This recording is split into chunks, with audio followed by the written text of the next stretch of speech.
Tuhan, silakan duduk. Shalom, shalom Bapak Ibu, puji Tuhan. Ada yang di atas, ada yang di bawah. Ya, puji Tuhan. Kita siapkan hati kita mau buka firman Tuhan di dalam 1 Tesalonika. Kita akan baca ayat pertama sampai yang ke-11.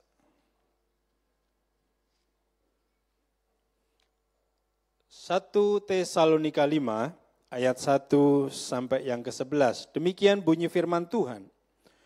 Tetapi tentang zaman dan masa, saudara-saudara tidak perlu dituliskan kepadamu, karena kamu sendiri tahu benar-benar bahwa hari Tuhan datang seperti pencuri pada malam. Apabila mereka mengatakan semuanya damai dan aman, maka tiba-tiba mereka ditimpa oleh kebinasaan. Seperti seorang perempuan yang hamil ditimpa oleh sakit bersalin. Mereka pasti tidak akan luput. Tetapi kamu, saudara-saudara,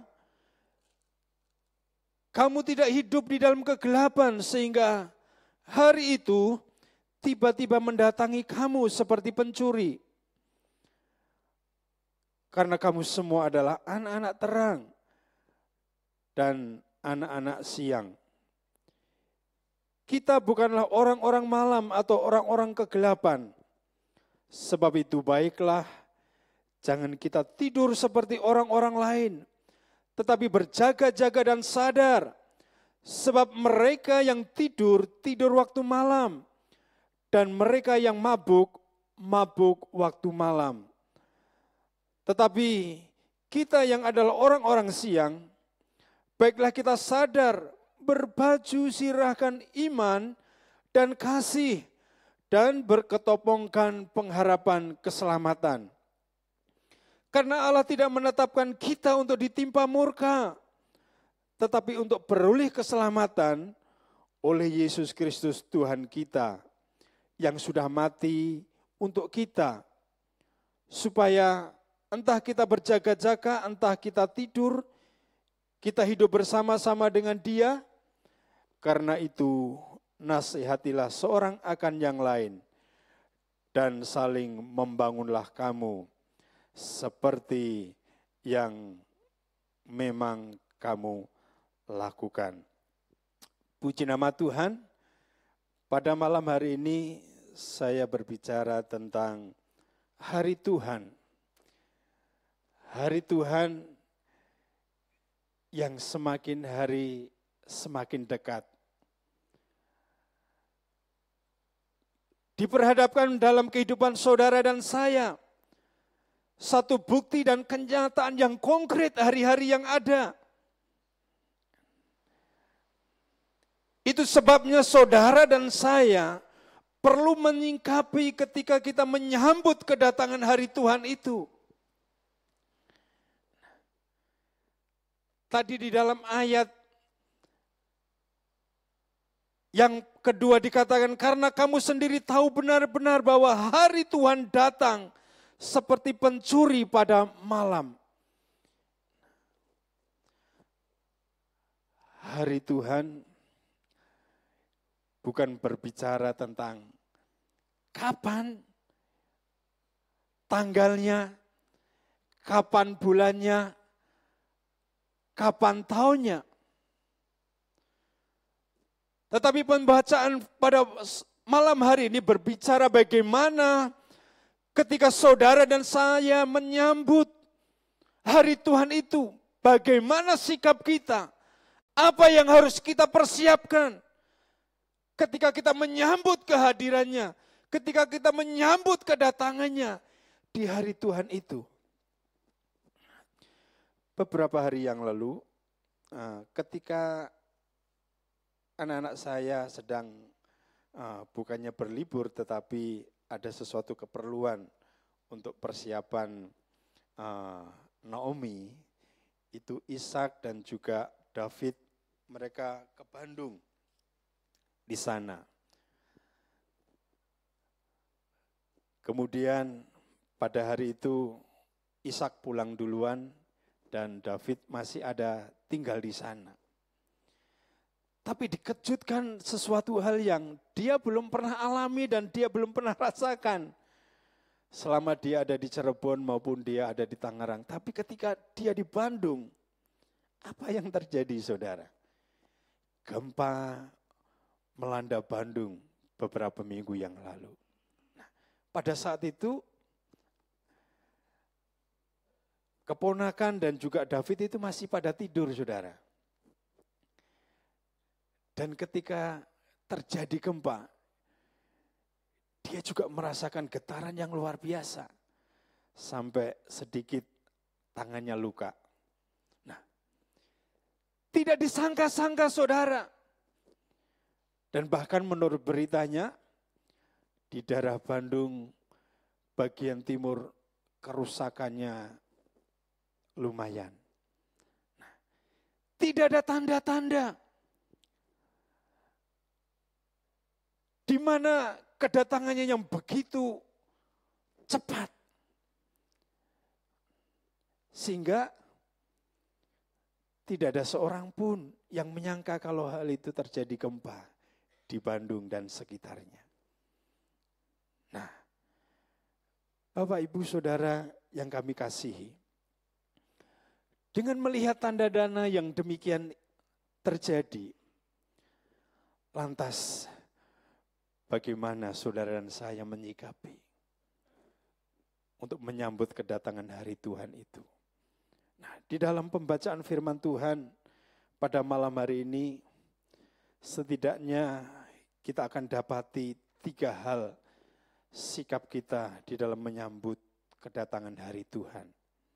Nah, kalau saudara tadi baca di dalam ayat yang ke-6, di sana dikatakan, sebab itu baiklah jangan kita tidur seperti orang-orang lain, tetapi berjaga-jaga dan apa? Sadar. Jadi sikap dan hal yang perlu saudara perhatikan di dalam kehidupan saudara dan saya, di dalam menyambut kedatangan hari Tuhan, firman Tuhan katakan jangan apa? Jangan tidur.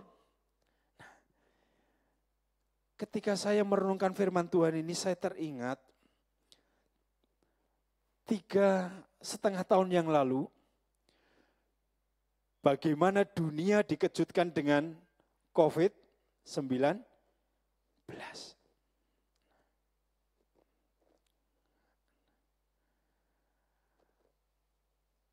Anak-anak Tuhan, orang-orang percaya, tidur selama 3,5 tahun. Tidak disangka wabah yang demikian luar biasa. Bahkan di antara kita juga banyak yang kena. Ada yang bisa melewati, tapi ada juga yang tidak bisa melewati. Alias innalillahi rojiun, mati, meninggal dunia saudara.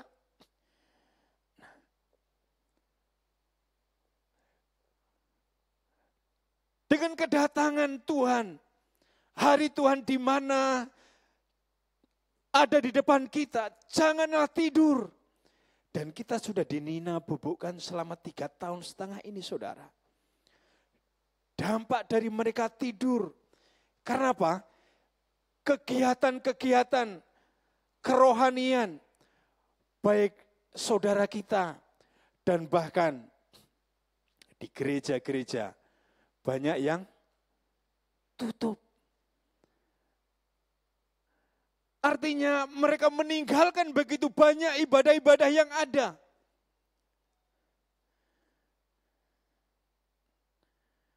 Akhirnya teknologi di medsos dipakai sedemikian rupa.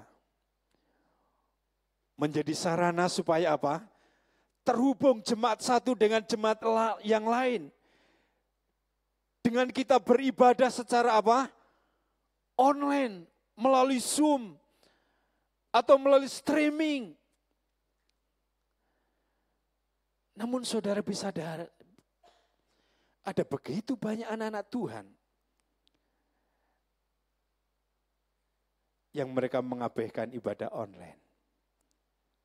Halo? Iya atau iya?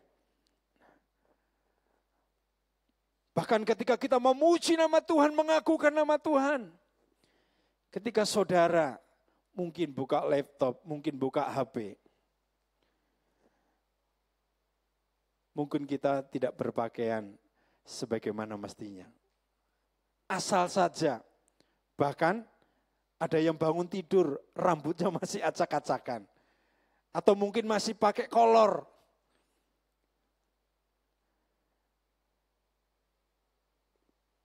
Tidak menghargai sama sekali akan kehadiran Tuhan di dalam kehidupannya.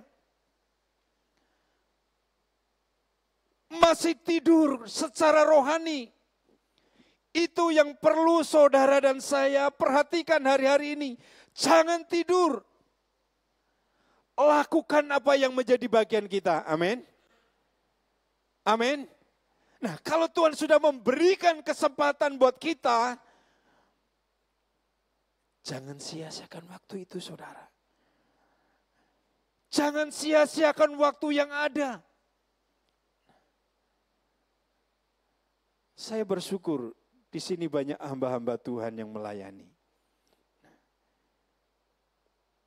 Jangan sia-siakan waktu saudara ketika saudara melayani Tuhan. Bagaimana selama ini saudara menyikapi baik waktu, terlebih apa? Sikap hati kita di hadapan Tuhan. Adakah ketundukan diri? Adakah penguasaan diri di dalam hati kita, di dalam kehidupan kita? Ketika saudara dan saya diberikan kesempatan yang begitu luar biasa, bisa melayani pekerjaan Tuhan. Karena tidak semua kita yang ada di sini bisa melayani saudara. Dengan segala keterbatasan yang ada.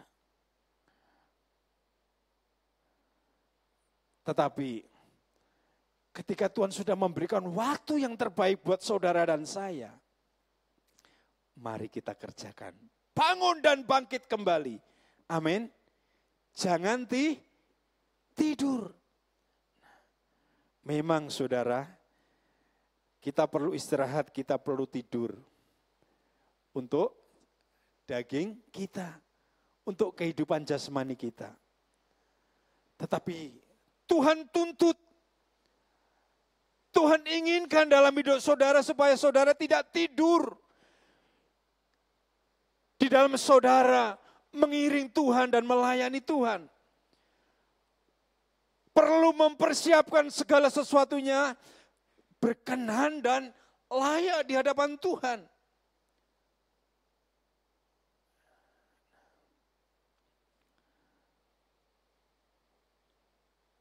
Masih banyak anak-anak Tuhan dengan waktu yang dekat ini tidur secara rohani. Gedung kita itu kecil mungil tapi nyaman. Kita sepatutnya bersyukur. Tapi kita semua yang ada ini tentunya rindu supaya bangku-bangku yang kosong ini dipenuhi dengan jiwa-jiwa yang mengasihi Tuhan. Rindukan dan doakan saudara.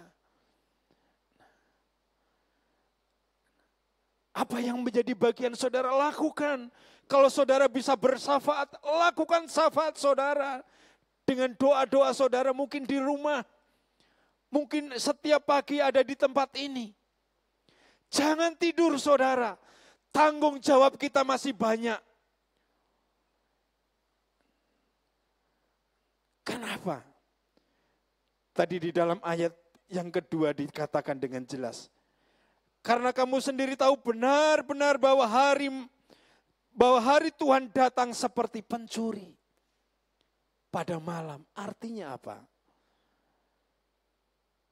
Tidak kita semua orang tahu kapan dia datang. Itu sebabnya jangan tidur, saudara. Sudah diperingatkan dan sudah diingatkan sama Tuhan melalui Rasul Paulus kepada sidang jemaatnya yang ada di Tesalonika ini.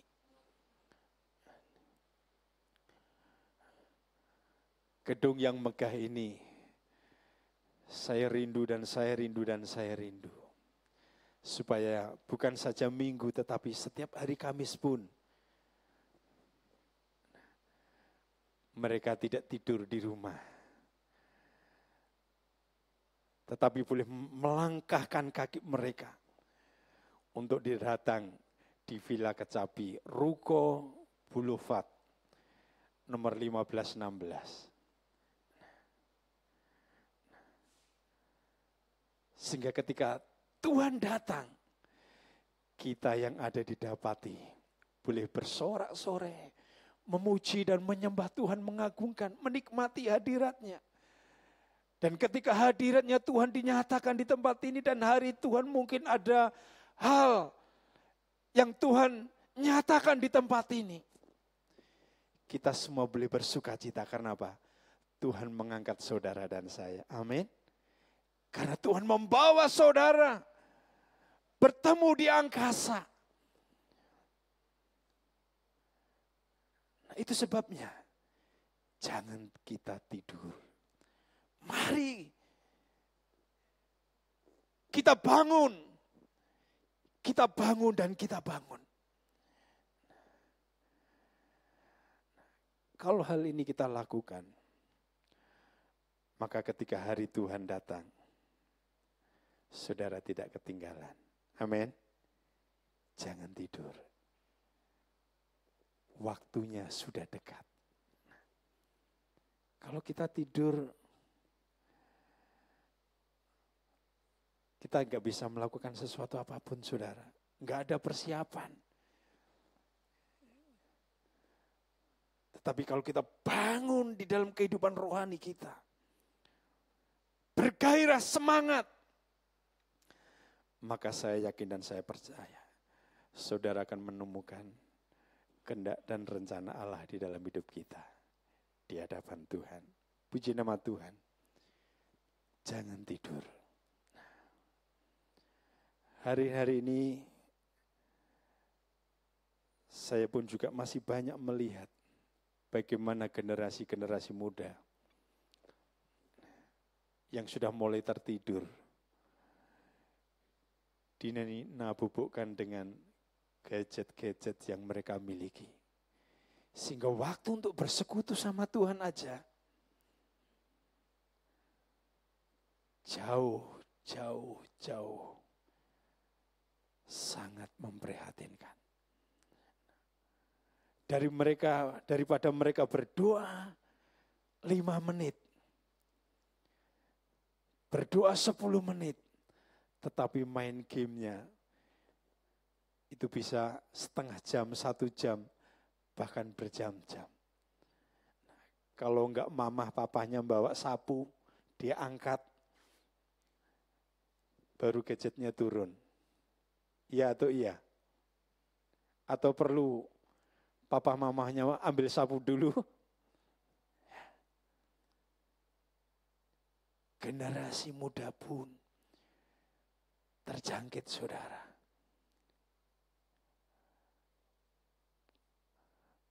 Gadget-gadget saudara memang penting, saudara. Kalau saudara pergunakan dengan tepat, maka akan memberkati saudara. Sehingga saudara bisa belajar dan menemukan kebenaran firman Tuhan yang ada di tempat ini. Sehingga saat hari Tuhan datang ini, kita tetap siaga. Amin. Amin. Puji nama Tuhan. Kemudian, hal yang kedua. Hal yang kedua tadi dikatakan di dalam ayat yang ke-6, ayat yang sama. Bagian selanjutnya dikatakan, tetapi berjaga-jagalah. Tetapi berjaga-jaga. Nah, saudara, di dalam berjaga-jaga ini mengandung satu arti dan maksud bahwa berjaga-jaga ini kita harus waspada, saudara. Nah, kata waspada ini juga memiliki arti kita harus hati-hati, berawas-awas atau kita harus bersiap-siap.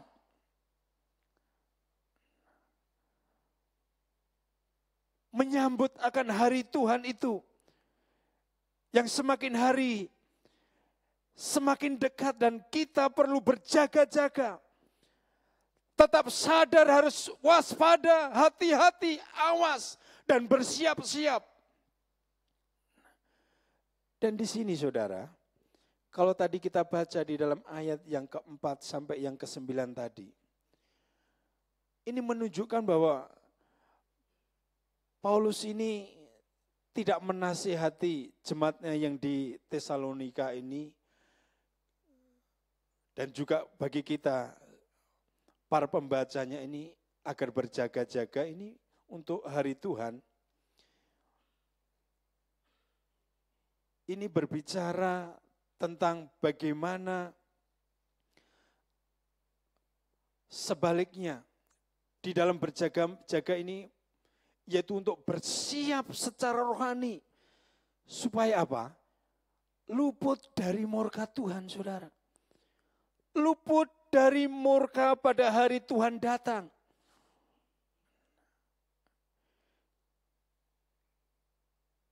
Jadi memiliki arti yang lebih luas lagi. Di dalam berjaga-jaga ini, yaitu kita harus bersiap secara rohani supaya kita apa? Luput dari murka Tuhan. Di dalam 1 Tesalonika 2, pasal yang sebelumnya, di dalam ayat yang ke-11, dan juga ayat yang ke-12, di sana dikatakan, dan itulah sebabnya Allah mendatangkan kesesatan atas mereka. Maaf, 1 Tesalonika 2 ya, ayat 11 dan 12. Kamu tahu betapa kami seperti bapa terhadap anak-anaknya, telah menasehati kamu dan menguatkan hatimu seorang demi seorang, dan meminta dengan sangat supaya kamu hidup sesuai dengan kehendak Allah yang memanggil kamu ke dalam kerajaan dan kemuliaannya. Disambung dengan Lukas pasal yang ke-21. Di sana dikatakan, di dalam Injil Lukas pasal 21 ayat 34 sampai yang ke-36. Demikian bunyi firman Tuhan. Lukas 21 ayat 34 dikatakan demikian. Jagalah dirimu supaya hatimu jangan syarat oleh pesta pora dan kemabukan serta kepentingan-kepentingan duniawi. Dan supaya hari Tuhan jangan dengan tiba-tiba jatuh ke atas dirimu seperti suatu jerat. Sebab ia akan menimpa semua penduduk bumi ini. Ayat 36, berjaga-jagalah senantiasa sambil berdoa supaya kamu beroleh apa? Kekuatan untuk apa? Luput dari semua yang akan terjadi itu, yaitu hari Tuhan yang akan datang.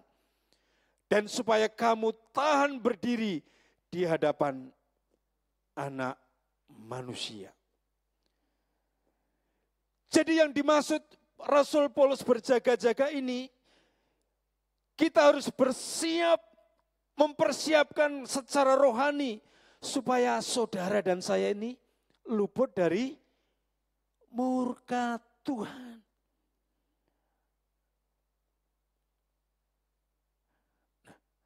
Nah, Bagaimana supaya saudara bisa luput dari murka Tuhan ini?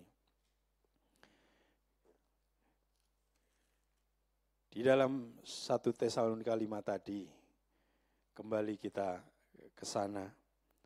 Tadi dituliskan di dalam ayat yang ke-3. Di sana katakan, apabila mereka mengatakan semuanya damai dan aman, maka tiba-tiba mereka ditimpa oleh kebinasaan, seperti seorang purwan yang hamil ditimpa oleh sakit bersalin. Mereka pasti tidak akan luput. Nah, maka kita harus tinggal bangun dan secara sadar dan secara rohani dan terus-menerus hidup dalam iman, kasih, harap dan dari keselamatan itu sendiri. Di dalam ayat yang ke-8 dan yang ke-9 dikatakan, tetapi kita yang adalah orang-orang siang baiklah kita sadar, berbaju sirahkan iman dan kasih dan berketopongkan pengharapan keselamatan. Karena Allah tidak menetapkan kita untuk ditimpa murka, tetapi untuk apa? Peroleh keselamatan oleh Yesus Kristus, Tuhan kita. Jadi berjaga-jaga ini supaya saudara luput dari murka Tuhan. Nah, supaya kita luput dari murka Tuhan, apa yang kita harus kerjakan? Kita harus hidup di dalam iman, kasih, dan harap keselamatan di dalam Yesus Tuhan. Iman saudara supaya sampai apa? Sampai akhir. Kita harus pelihara iman itu supaya saudara terluput dari murkanya Tuhan ketika Tuhan datang nanti. Selain iman, itu juga kita boleh memelihara kasih saudara dan saya. Supaya kasih dan saudara ini tidak pura-pura. Kasih saudara tidak kendor. Tetapi boleh kita nyatakan satu dengan yang lainnya. Dengan apa? Perbuatan baik saudara dan saya. Yang saudara bisa lakukan. Mungkin bisa saudara menolong akan orang lain yang mengalami kesusahan. Nah, kasih kita jangan tawar saudara. Tetapi kita mau nyatakan kasih kita lebih lagi kepada Tuhan. Supaya murka Tuhan itu tidak menimpa di dalam hidup saudara dan saya. Dan yang ketiga di situ dikatakan bahwa harus ada pengharapan di dalam keselamatan akan Yesus Kristus.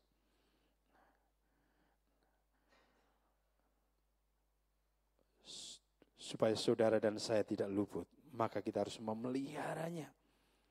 Yaitu iman, kasih, dan pengharapan akan Tuhan itu.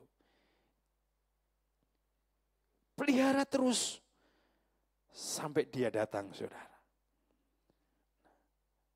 Kemudian, selain kita harus terus-menerus hidup di dalam memelihara iman, kasih, supaya kita tidak ditimpa dalam murka Allah itu. Yang kedua, kita harus setia di hadapan Tuhan. Nah, kalau kita setia, maka kita akan terlindung dari murka Allah.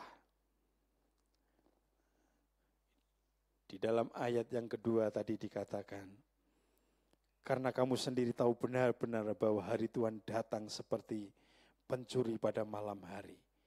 Nah, kalau hari Tuhan itu datang dengan tiba-tiba, maka ketika saudara tetap setia di hadapan Tuhan, maka saudara akan terlindungi dari murka itu. Amin.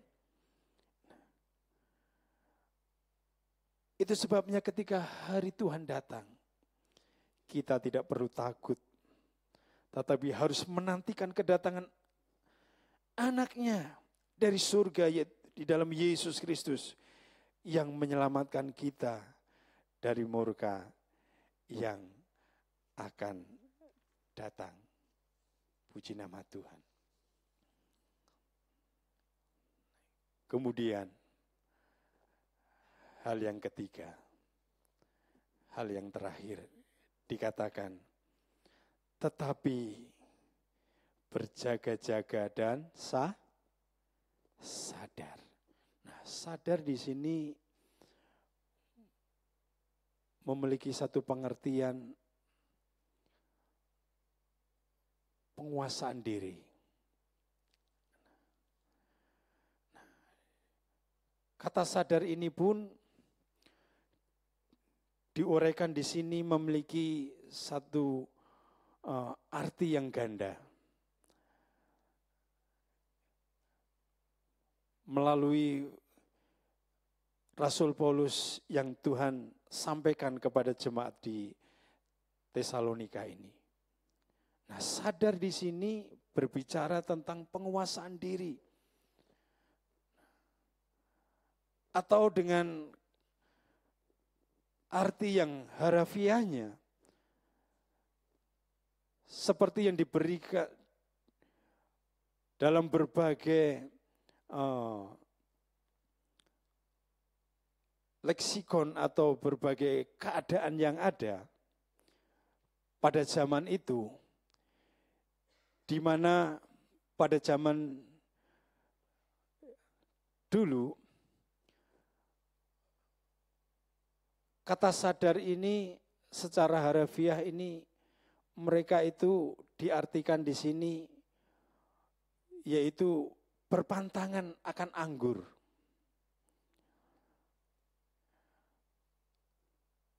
Karena anggur ini kalau kita minum dengan berlebihan dan apalagi kalau anggur ini memiliki kadar alkohol yang tinggi, saya yakin dan saya percaya ketika saudara dan saya meminumnya berlebihan, maka saudara akan mabuk. Ini arti yang pertama secara harafiahnya.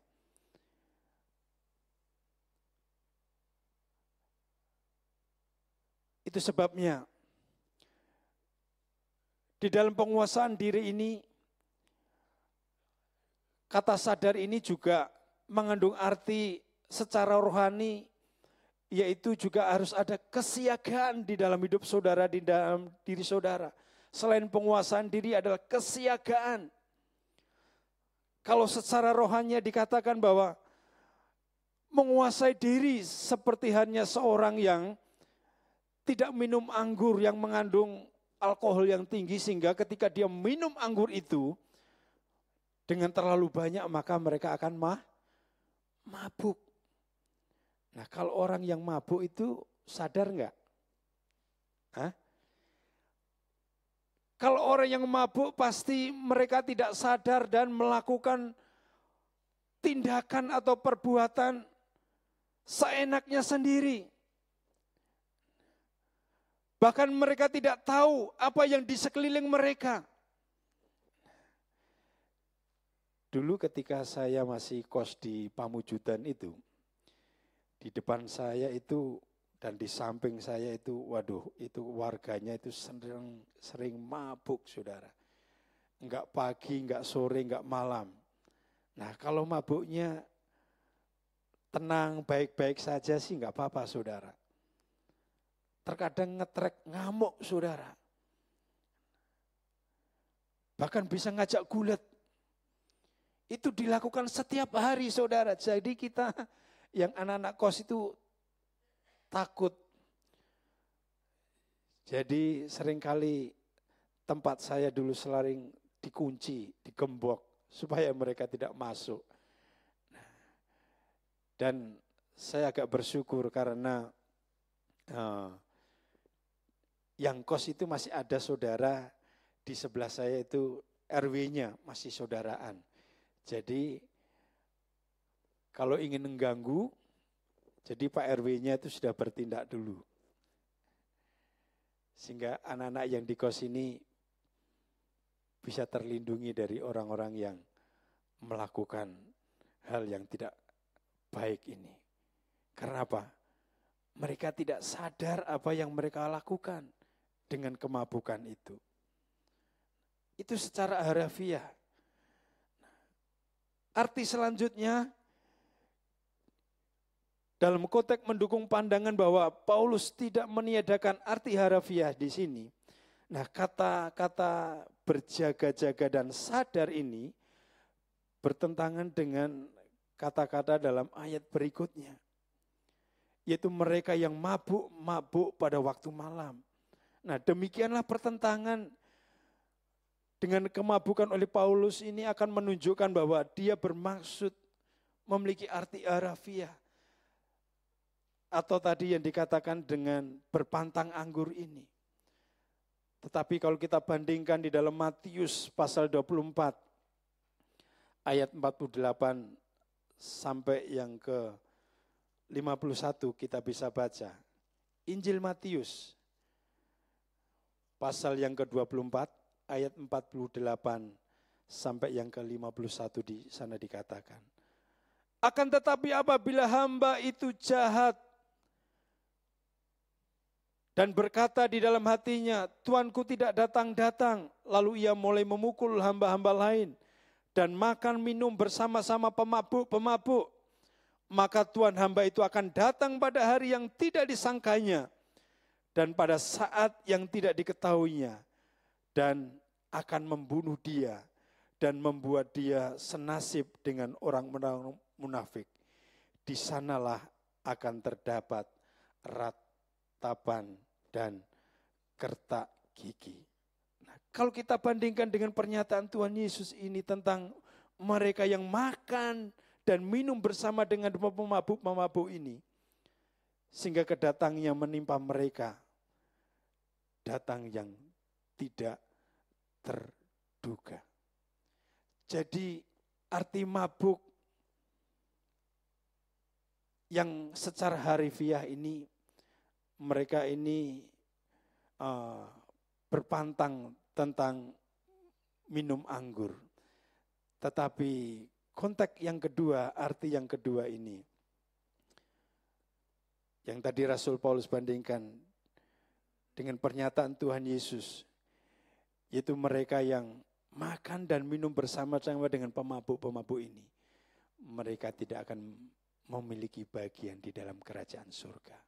Artinya ketika kedatangan Tuhan Yesus yang kedua kali nanti, mereka menimpa murka Allah. Itu sebabnya kita harus sadar. Saudara dan saya harus menguasai diri. Ada kesiagaan seperti yang dilakukan oleh gadis-gadis yang bijaksana. Bukan seperti gadis-gadis yang bodoh yang lainnya. Dia tidak mempersiapkan pelitanya dengan membawa minyak yang seharusnya mereka bawa. Supaya ketika mempelai datang, mereka tidak ditinggal. Oleh sebab itu, pada malam hari ini, apa yang menjadi sikap kita untuk menyambut kedatangan hari Tuhan? Yang pertama tadi, mari kita jangan tidur. Kita bangun kehidupan rohani kita. Supaya saat Tuhan Yesus datang, saudara dan saya diangkat bersama-sama dengan Dia. Kemudian yang kedua, mari kita berjaga-jaga senantiasa di dalam Tuhan. Berjaga-jaga boleh mempersiapkan diri supaya apa? Saudara tetap waspada ketika kita berjaga-jaga dan waspada, maka kita tidak ditimpa oleh murka Tuhan yang akan datang. Dan yang terakhir, mari kita sadar, kuasai diri saudara. Kita jangan sama seperti dunia yang ada ini. Karena saudara dan saya bukan anak-anak di dalam kegelapan. Karena saudara dan saya, hidup saudara adalah anak-anak siang, anak-anak terang yang dipisahkan dari dunia ini sehingga kita tidak serupa dengan dunia ini. Tetapi kita boleh menjauhkan diri kita dari segala kedagingan kita. Untuk kita sadar di hadapan Tuhan apa yang harus kita perbuat. Sehingga melalui kehidupan kita, saudara dan saya dilepaskan dari murka Tuhan. Dan ketika Tuhan datang menyambut kita semua, kita beroleh keselamatan kekal untuk selama-lamanya. Amin. Puji Tuhan.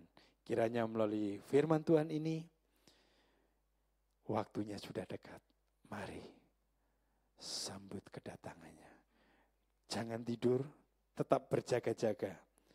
Dan sadar, kuasai diri saudara. Dan kita tetap siaga. Tuhan memberkati. Saya minta para pemain musik untuk maju ke depan.